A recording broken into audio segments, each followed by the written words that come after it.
said you should take time to be alone, but you just wanna waste time and be at home.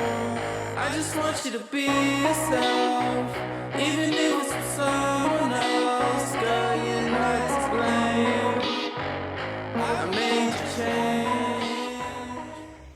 What's poppin'? I mean, if y'all read the title, then y'all already know what's going on, so I'll get right into it. There it is. So, driving home late at night, no one's on the streets. I was like, yo, might as well go ahead, pop a quick donut real quick. Quick, easy, textbook donut.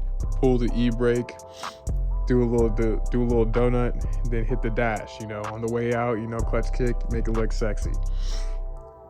At the end of the donut, I went to go clutch kick out because I was losing power. When I lost power, I clutch kicked, and I guess I didn't let the car rev up high enough and basically caught traction and sent me into a curb. And this is what happened. So we're gonna see what's going on because I have no idea what's going on under here.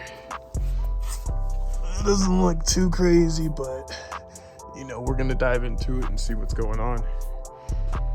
Let's tear this thing apart. Good news is it looks like the damage is only on the lip on the outside of the wheel, not on the inside, so that should be good. Only thing I'm kind of concerned about is this wheel is riveted together, so it's not really a 3-piece, but it is a 3-piece, so hopefully a shop will be able to fix this. Doesn't look too bad, but we'll see. Diving into the damage, of course we got this fender, it's buckled. But then if you look at this, you can kind of see okay, so the wheel went back like this. So then we take a look underneath, and then we can look at this control arm right here, and it's bent. You can see it's actually touching the body right here. So this lower control arm's bent, and then we have the tie rod that's actually bent. And then if you look, here's the steering rack and pinion right here. This is actually at a weird angle from the other side. It's actually down at an angle like this. That's probably because this idler arm right here is bent as well. So all that'll have to be replaced. And then probably this front control arm too, just because I think this bushing has seen better days. So a lot of this has to be changed out. And then of course I gotta replace these hubs anyways. So looks like we got a little bit of work to do. Let's get all this stuff off and get it going.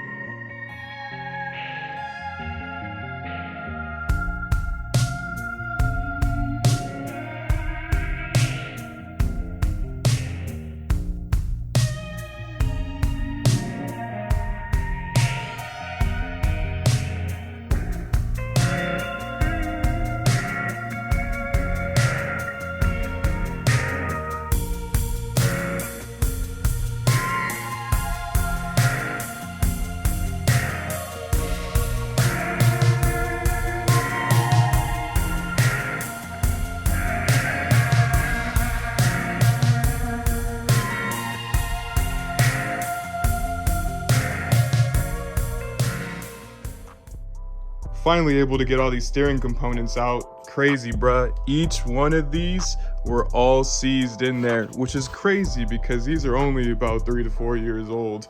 But I had a little technique when I did it. Basically, this was in here seized like this. So what I did was I took a torch and I heated up the bottom of these threads, put a nut over those threads, took my jacked it up to the bottom of this, put some tension on it. Then I took that thing right there and just went ham on the side of this thing for about 5 minutes. Dot.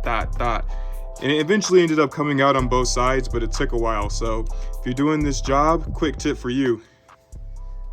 So it's kind of hard to get these tie rod ends off when you don't got no leverage. So what I did, I coined this myself. It's called the Homeboy Table Vise. What you do is you get a set of vice grips and you're gonna clamp that thing down just like this right here. You're gonna insert it into this headlight hole right here.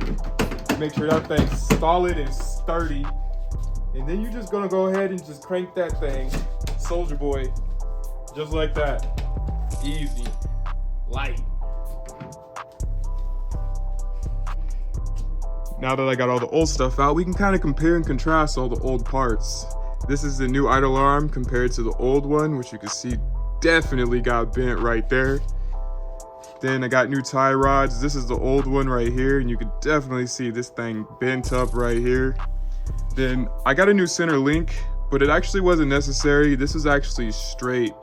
I ended up destroying this bushing trying to get it out, but I thought that this might be bent, so I ended up buying a new one just for peace of mind. Then going over to the lower control arm, you can see that thing bent up. That thing bent compared to this thing right here that lays flat on the ground. So this is about the extent of the damage. I ended up ordering all these new parts, and then I got a couple more goodies in that thing over there, but I first want to take care of the steering first. So let's get all these new parts in, and then we'll go on to that. With all that suspension stuff taken care of, the last thing I need to take care of are these hubs. So these studs on these hubs, I actually ended up stripping them. Not these ones, but these ones. I bought aluminum ones and they ended up stripping the hubs. So I bought some new ones. I'm gonna throw the new hubs in, but I need to get these old studs out. I'm gonna show you a quick way how to get these studs out without damaging them. Easiest way to get these studs off is to, one, have some open-end nuts like this, pause. Then you're gonna put one on the stud. Then you're gonna put another one on top of this right here. Send it down. Hold this one on right here. Then you're gonna take your impact gun, send it, right? And then you should be able to crank that inside one off with the stud, like that right there. Easy peasy. Look at that.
With the studs and hubs done on both sides, the last thing that I need to do is crank out this fender.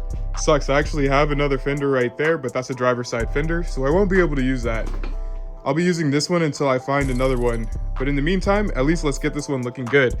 So what I'm thinking is if I put a pole kind of right behind here and crank it out, maybe this will come out. And then also, if I can get a pole up into here and maybe crank it out this way, to give us that shape again that we need.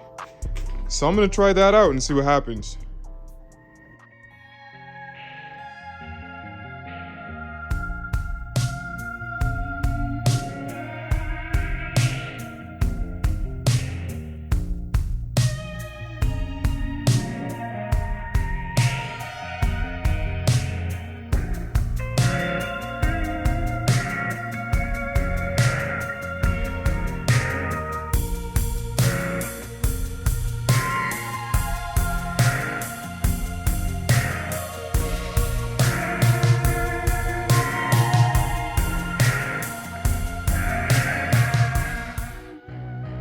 And just like that, this thing is back on the ground.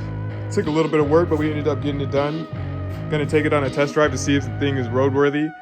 But this video has already been going on too long, so I'm gonna end it here. Appreciate y'all tuning in and stay tuned for the next video. I'll see y'all soon. Peace and love. I know I said I loved you.